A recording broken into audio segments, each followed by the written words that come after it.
The Binge Thinker, episode 51. My name is Jameeljrehman. It's an absolute pleasure to have you here, as always. On today's episode, we're doing something a little bit different. We're doing a two-parter on my personal mantras for transformation. What this is, if you're watching the YouTube right now, you'll see we're in not a standard location. This is what I call my sanctuary, a little meditation space that I have in my house that has a whiteboard here with all of my spiritual learnings that I've acquired over time. And these are the things I use to remind myself when it comes to mindfulness, the challenges of life. You know, I'm a big fan of quotes, sayings, analogies, contextualizing people's wisdom into getting the most out of your own life. So you can see here, I've got this little plinth whiteboard. This is what I look at pretty much every single day. Just out of screen is my journaling space. We talked about journaling last week. So I thought I would expand on that and the spiritual concepts of what I'm about by talking about these deep learnings. And we're going to break this into two parts because there's a lot to cover in one episode, I think. Again, I want to make these episodes more dense and concise. So what we're going to do is we're going to go through a couple of the mantras. The first three that you see there: discipline is divinity, everything you want is outside your comfort zone, and do what others won't to get what others don't.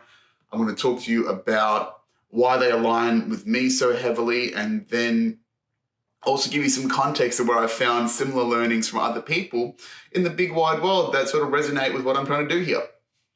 So without further ado, let's get started.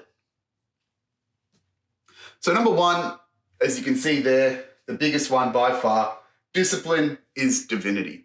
This is a constant learning in my life. I am a product of discipline. That's how I transform myself. It's really as simple as that. Where it goes into this aspect of divinity is this obsession that I have with accessing the higher self, climbing to higher levels of inner tranquility, inner success, self-optimization, the whole journey that you're quite accustomed to by now. And where this sort of came from is this, sort of a deep thinking about what we look at when we sort of think of the divine, right? If we think of gods, deities, anything like that, they are all powerful beings. And, you know, they wield a certain amount of discipline or a certain power in a set discipline. You know, if you believe in theocratic gods or like, you know, the all-powerful God, there's not so much. But if you look at more like your religions and your backgrounds that have various amounts of gods, like the Greeks or the Hindus, I forgot what, polytheists, there it is. There's your word of the day, polytheism. They have, you know, a discipline in their powers, right? So Zeus, you know, was the main god of Mount Olympus, the main Greek god, but he was also the god of sky and thunder. Apollo was the god of music. He was the god of archery, I think. And he was also the god of truth and discipline. Or it is truth, not discipline. But it is their discipline, right? If you look at all of the Hindu gods, there's 33 different gods, and there's a whole bunch of lesser deities. But again, specify in these particular aspects that of mastery, okay?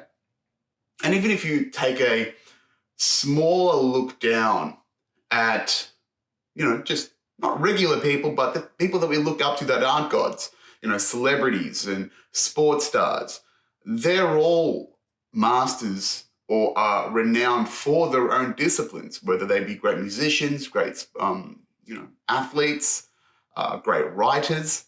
All of these people have the commonality of a discipline. And you don't get to these extraordinary levels where you become unique in your capability without discipline, without that facet of really just applying intent, conscious effort, and concentration and consistency into one place over and over again. Whatever your discipline is, whatever your mastery is, whatever your passion is, just being obsessed and being focused with your energy and intention into that one place. And when I sort of take a broader perspective on what humanity is, right? If we took a wider look at where we've come from, humans evolved with instinct and impulse, right? And as the modern world has fettered away our instincts through comfort, and we are just mostly left with impulse, this uncoordinated, unstructured way of living to our sensory realms and what binds us,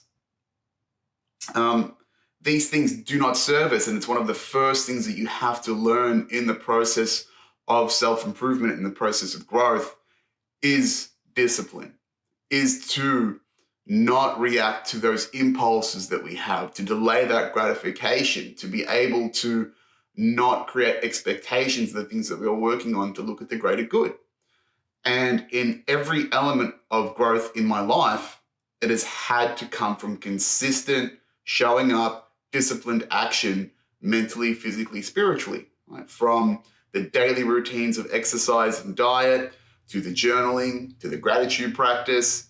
Again, discipline, showing up every single day, whether you like it or not.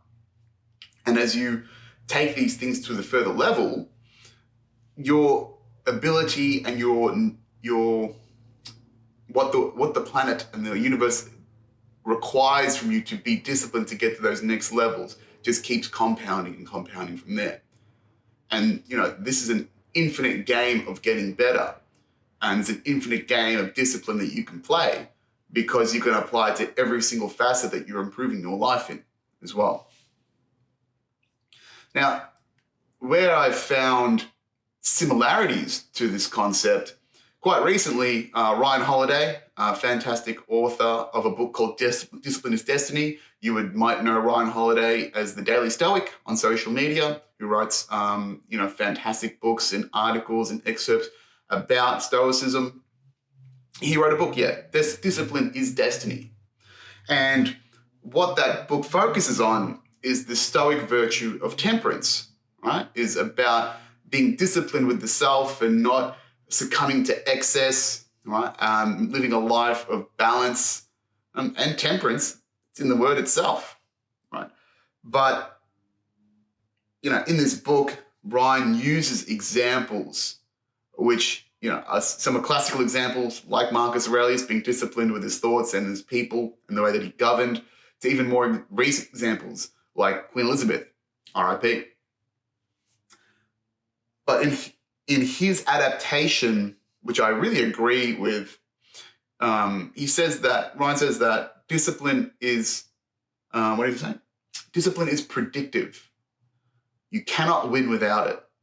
And I think that's true, because without the discipline to focus, without the discipline to hone in, you're not going to stack the chips in your favor by doing the things that are necessary to succeed in any element of life. You can't just show up and fucking wing it. Showing up and winging it does not give you the virtues and the strength and the metacognition, the meta learnings of someone that's just had things fall into their lap. You think about someone that's made their money through building the empire versus something that I think about a lot is this stat about intergenerational wealth, where for example, the person that creates an empire, creates intergenerational wealth, that family will often lose their wealth within 3 generations, because the generations below them did not have the skill, the capability, the knowledge, the will to create their own thing, to have discipline in their lives, to retain the skill of generating and building wealth, got lazy, got comfortable, got soft. So without these skills, you really are just going to fetter away what sort of fortunes come your way. Another thing I think about is when, random people, everyday people win the lottery and they fucking lose it straight away. Why? Because they did not have the skills to maintain and manage that money, and they just fucking threw it away because they didn't know how to deal with it, right? It doesn't matter the resources you can give someone, if they don't have the skills and the knowledge to utilize that stuff, it's just going to get fettered away. All these tools are only as good as the person that's wielding them. Something that also that Ryan speaks about is, discipline decides destiny. Or is that my concept? No, I think it's his. But with that, it really is, again, it's that equation of how much effort and how much discipline are you going to put into yourself to achieve the things that you want. Because I think there is this equation that you will get as much of your gift as you put effort into realizing that gift. And if you aren't on that process or in that journey, don't feel dedicated enough, or you feel that shortfall, very likely you're just not working hard enough at it. And that's honestly something that I challenge myself with a lot. And I don't know if it's correct. I don't know if it's anxiety-based about always pushing myself to do better and be more. But I'm always questioning my discipline. But I think that's all just a question of anxiety, of me, rushing the process. Most of my learnings in slowing down in life have come from not rushing the process, as opposed to being this, hard-headed, singular direction individual. Yes, that's great to have, but I've crashed into too many things in that process and it's cost me. So I'm trying to be a little bit more level-headed about it. But that doesn't mean I take away from the discipline of showing up every single day. So in every element of your life, if you want to accelerate your destiny, if you want to accelerate where you are going, you've just got to apply discipline, right? Everything around you that you love, that you look up to, is a product of discipline. So it's going to serve you every single day, whether you feel like it or not. And that's often the problem, is that we don't feel like things as opposed to knowing what's right and doing it. That's where the practice of discipline comes in. So discipline is divinity. Number one, always will be. You gotta stay focused and get the shit done. Mantra number two is everything you want is outside your comfort zone. This has been a constant reminder to me since day one, because I've always felt the tug of being called to more, resisted by being comfortable, being lazy, being undisciplined,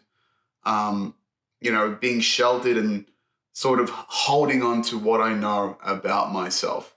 And that's particularly true for a lot of people that are early in the process of growth, of transformation, is that you're mostly fighting yourself and what you are so accustomed to, because your identity and your ego are so attached to these things over time. But growth is uncomfortable. You need the friction of life to hurt you, to cut you up, so that you heal and that you adapt and that you grow. It's absolutely essential to life. And as you get further in the journey, you have to choose the suffering that you've got, whether it be the suffering of, the uncertainty of something new, or the suffering of the familiarity that you've got in your current day. There's another similar quote. What is it? It pretty much speaks about that. Is something like that. It's like suffer. I forgot what that one is. Running out of brain cells, guys. Doing this late in the weekend. Didn't have a lot of sleep last night. We'll let that one go. It's easy to see that everything worth having requires effort. Because if it didn't require effort, then everyone would have $1 billion. Everyone would have a sexy body. Everyone would have the flashiest car, would do it without doing a fucking thing. And that's just not the reality of life. Everyone that has grown, everyone that has gotten somewhere has had growing pains. Growing pains are an integral part of our personal development from childhood to puberty to adulthood. So why wouldn't that concept of pain with growth not apply to every other element of our lives? And anyone that has transformed or gone through the process of transformation, changed themselves for the better, has never said it's been easy. You've got to constantly push yourself and push the idea of who you think you are over and over again. And again, that negative stimuli, that pain is absolutely necessary to grow. It's almost like a currency and the resource of growth, right? You definitely need, if you're talking about overstimulating a muscle to make it bigger, you need some protein, you need some rest, you need some carbs, but you still need that weight there as well. And that's what that resistance to physical, mental strain is the challenge. Who's it? Stephen Pressfield, in his book, The War of Art, really articulates and pinpoints mental resistance, which is one of the biggest challenges for creatives and for the world at large, right? Is that particularly for writers and creatives, where writing is one of the most powerful tools in our creative ecosystem in the tool belt. People fucking hate writing. It's such a challenge. It's such an effort. Even the best writers that we know, it's known for drawing blood out of a stone on a daily basis. Some of the great writers like Jerry Seinfeld, for example, in the Tim Ferriss podcast, something that I remember what he said there is that, his habit for writing is to just start with half an hour every day. That's it. Just do the half an hour and give yourself a treat, because you've done the effort of sitting down and doing the work. It doesn't really matter about the quality of the work when you start. It's just about beating that resistance. Joe Rogan loves the book, The War of Art, and talks about the resistance often, and will set himself tasks when it comes to writing X amount of words, 500, 2,000 words when it comes to writing jokes or whatever he's doing, as the marker of the effort and the discipline to fight that resistance.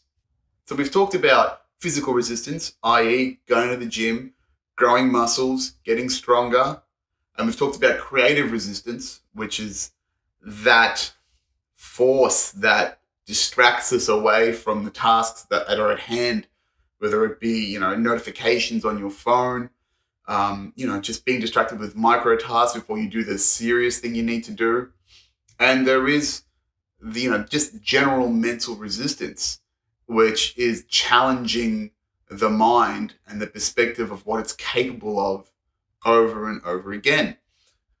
As we've said before, every time you step into a new level of growth or identity, you're going to be faced by your ego over and over again, because it is a habit and a creature of familiarity.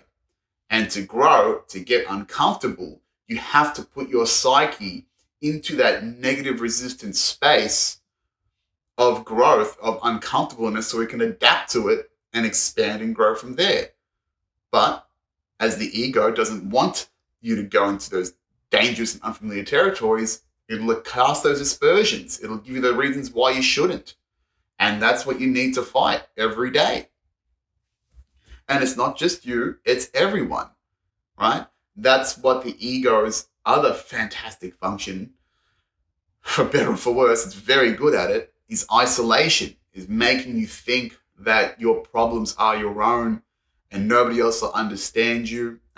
But it happens to all of us, right? That's the beauty of vulnerability, is when we break past those lies, that smoke, that sort of keeps us, away from that clarity of individuals. That's the power of vulnerability, is that we've broken through these perceived barriers of shame and expectations of others or being less than. One of the great quotes that I've heard that really aligns to this mantra is, "Man cannot remake himself without suffering, for he is both the sculptor and the marble." And that was by a guy called Alexis Carrel.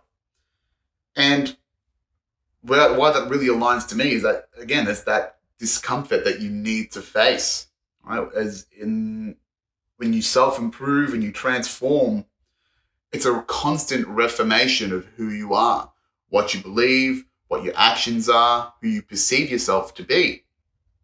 And a lot of these attachments to what you think you are pretty fucking powerful, because they've been there for so long, right? As we've talked about many times in this podcast, identity is the highest form of commitment.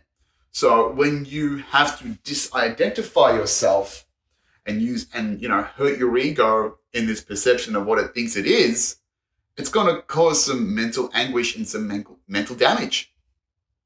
All right, I'll give you a perfect example. One of the hardest things about letting go of Aussie Comedy Network last year for me was the idea of letting go of this business and being a founder. 12 months in to the process, less than 12 months in. But once I was able to let go of that perspective and identity because I knew that it wasn't serving me, I felt better, right? So again, it's always just going to be this build up of tension as you attempt to release. And then once it's gone, it's basically out of the system. It's like a splinter almost, right? You get it out, it's bloody painful. You pull it out, don't feel a fucking thing. And another line that it's not here. Another line that aligns to this is from the Buddha himself, who goes, "The root of all suffering is attachment." So again, through this transformation, through this breaking through of self, through sculpting and carving yourself out of a previous version, breaking those attachments fucking hurts, whether it be just mental or with a literal hammer and chisel. I mean, I haven't had a hammer and chisel put onto me, and I'm sure it fucking hurts, right? So to break these attachments is going to make you suffer. But again, this suffering in the right direction, facing this resistance, this pain, it's almost like currency. It's almost a degree of their credits towards the transformation and the outcome, which we'll talk about in the next line here. But to summarize, everything you want is outside your comfort zone. If you want to grow, you need to get uncomfortable. Every step of growth that I've had in my life has made me face a dragon, a demon, a perception, an attachment, and it fucks you up for a little bit. But if you get a quantum shift forward, which you usually do, that's worth it every single time. So mantra number 3 is do what others won't to get what others don't. Now, I thought I invented this line. I thought I was pretty slick with it when I made this up. I can't remember when I did it. It must have been a few years ago now. Must have been about 5 or 6 years ago now since I've had this in my head.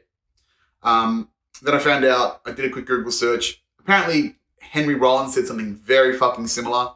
But I mean, who gives a shit, right? I'm going to take some credit for it anyway.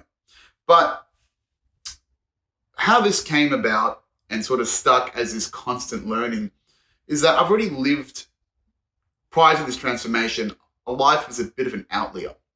As someone that has had accolades and awards and recognitions for my exemplary performance in a number of areas, not just in sales, right, but for various intellectual pursuits and all those sorts of things. So through this process, I've always been acutely aware of how smart and capable I am. But as I moved into the world of business and, the adult world where I was working, you do get a much better sense of relative outcome to effort in what you do. So then once I was able to layer on hard work and, smart work on top of capability and talent, that's when I really started to amplify my capabilities in more real world and practical applications, such as making a lot of sales, and now just building things that are getting various levels of degrees of success because I understand the formula of applying myself and understanding that I have the work ethic and the capability to do these things. And by folding in these efforts of doing more than others, outworking people, outsmarting people, adding broader depths of awareness and consciousness to what I'm doing, it's what has made me a better person. Like I said before, for example, when I was at Telstra and I wasn't even selling yet, but I spent 18 months in the trenches actually learning how all their shitty processes work so I could, master them and learn what not to do in the business and leverage them to my benefit. That level of depth in knowledge and capability gave me a huge, massive return on investment for that time and effort, because I was able to convert that time back into efficiencies, into capabilities, into solving problems faster for customers, for getting things done better, which led to better performance, better numbers, better customer relationships, better outcomes. Even now, expanding on that, the Tech Sales Academy which is what I'm building, is the product of my depth and ability to analyze and scale a large problem and distill it down using my depth and consciousness compared to others. How do I know this? Because there's very little competition in what I'm doing at the moment. So therefore, people haven't thought deeply as much about it as I have to put something out into the world. And there is this, despite what you see, the world might not be fair. You wonder, why are people billionaires? Or you just see all these imbalances in the world. I think there is a certain level of karmic balance to that resistance and that effort faced towards your outcomes. I'm talking about the currency of what you're accumulating in the previous point around how much resistance have you faced? How much of yourself have you had to reconstruct? How much effort have you put in? I think, that has a ratio that is varying in what it gives you back, but there is a certain amount of currency to it. There's a couple of hermetic principles that align with what I'm trying to say here. The two principles of correspondence and cause and effect. So correspondence is as so above, as so below, or as above, so below. And cause and effect is every effect has its cause, every cause has an effect. And it's just, as you extrapolate this, as you sort of apply more discipline, when you apply more mental resistance or cash in more mental resistance, when you delay gratification on these things further, as long as the things that you're working have significant impact to others, I think it creates this compounding scale of what you will achieve in life or what you will get out of the universe in return for your efforts, right? Something else that kind of supports that idea is something that Elon Musk said, where he said, you get paid in direct proportion to the difficulties of the problems you solve, right? And Elon is living proof of that, right? He is known as one of the world's richest men, was at some point, because he is solving some of the biggest problems that humanity faces in the current world, right? Where with Tesla, we're talking about energy independence. How do we solve for that? With SpaceX, he's solving the problem of how to become an interplanetary species. With Twitter, he's solving the problem of where do we have protection for free speech in the social media ecosystems and platforms, right? So these are big problems that he's trying to solve, which increases his net worth because a lot of people are invested in that outcome going well. And that's why I don't really hate billionaires, because there is a degree of they've figured some shit out or done things on a macro level that others cannot. Like Jeff Bezos, right? He's a billionaire because Amazon solved the problem of getting retail products to their end users faster and more efficiently than anyone else, right? Bill Gates solved the problem with Microsoft of how do we make computing technology accessible to the everyday person. These are huge problems in society that have been solved by these people, and therefore they get the reward. And they don't get the reward overnight. It takes a decade plus, maybe more, of effort and work and consistency. Again, applying that discipline, recognizing that you have to get uncomfortable to do these things. But again, the payback on that over a long enough time scale is huge amounts of wealth and success. And to take things further and extrapolate on that is the uniqueness of what you put out into the world also has a corresponding value and return on investment for you. Right? If you're creating something that's very unique to the world and only you can do it, then you're going to get paid more because of the relative scarcity of what you can produce that cannot be replicated anywhere. Which again just goes back into saying, I can do what others don't, and I will get what others won't. So karmically, you can see this integration of discipline, uniqueness, effort that sort of articulates life, right? Nothing worth having is easy. You've got to really apply yourself to all these things, and there is going to be a massive payout at the end. So that informs a significant amount of my personal belief system, something that I have to reinforce into myself every day. I'll be honest though, I have had to revisit this quite recently. It was kind of a triggering point to do this podcast, is to revisit this, because I wrote these mantras out, almost 3 years ago. And they were just in this deep period of self-reflection and solitude during the pandemic, and the depths of it, right, when we only had an hour outdoor every day. These are the things that sort of came to me. These realizations, these things that I could lean upon. And as I ascend to different levels of personal freedom and work on these sorts of things, this is a perfect reminder for me personally to remember that I have to be disciplined and that I have to get uncomfortable.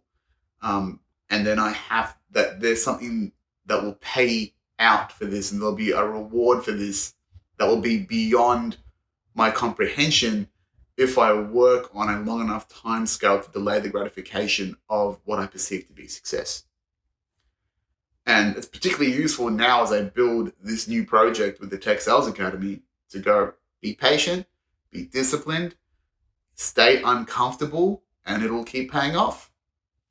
So hopefully you get something out of these as well. Hopefully these mantras, these sayings resonate with you, and that you'll get something that you can just carry with you in your day, right? Maybe there's somewhere that you need to be more disciplined. Maybe you're not really seeing the value in what you are doing, or not understanding where your unique gift is right now. Maybe you've spent too much time being comfortable and it's kicking you in the ass because you're suffering in the same place that you are and you're getting fucking sick of it. Been there plenty of times. But that's the podcast of this week, guys. Something to reflect on, something a bit smaller. I think we're going to break this down. I'll do the other mantras next week. I really wanted to keep these short and sharp because I wanted to fuck around with the philosophy.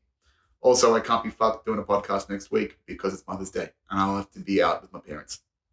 It is what it is, being real. You know where to find me, at jameeljrehman on all the socials, website up now.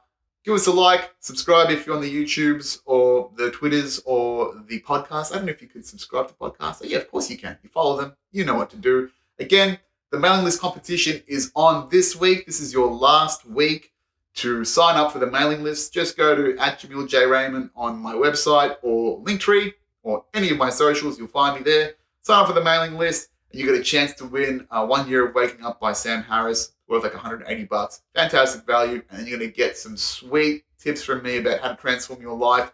All the great bits of this podcast will be sent to you in newsletter forms. You've got them in written form. You can save them for later. You can have these gems for a fucking lifetime in your back pocket. Sounds good, hey? Guys, bingers, it's been an absolute pleasure as always. Thank you so much for your time and attention, and I'll see you next week. Ciao for now.